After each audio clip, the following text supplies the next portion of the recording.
Hi అండి, welcome to BC study circle.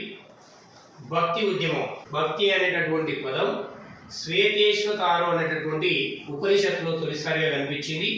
భక్తి అనగా అర్థం ఏంటంటే ప్రేమ, ఉపాసన, ఆవాసన అనేటటువంటి అర్థాలతో కూడుకొని ఉంది.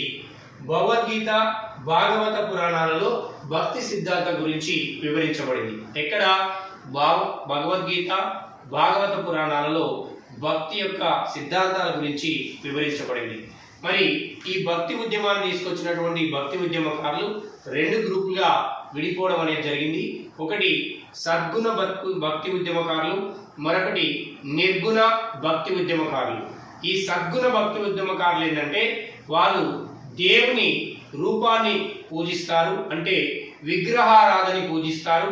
విగ్రహాలని ప్రతిష్ఠించి వారిని పూజించడం అనేది జరుగుతుంది. దేవునికి ఒక రూపాన్ని తీసి పూజించే వారిని సద్గుణ భక్తి ఉద్యమకారులు అంటారు. మరి నిర్గుణ భక్తి ఉద్యమకారులు అంటే విగ్రహారాధని, ఆడంబరాలని ఖండించేటటువంటి వ్యక్తులని నిర్గుణ భక్తి ఉద్యమకారులు అని అంటాం మనం. సద్గుణ, నిర్గుణ.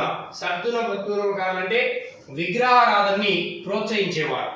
నిర్గుణ భక్తి ఉద్యమకారులు అంటే విగ్రహారాధనని ఖండించేటటువంటి వారినే నిర్గుణ భక్తి ఉద్యమకారులు అని చెప్తాం.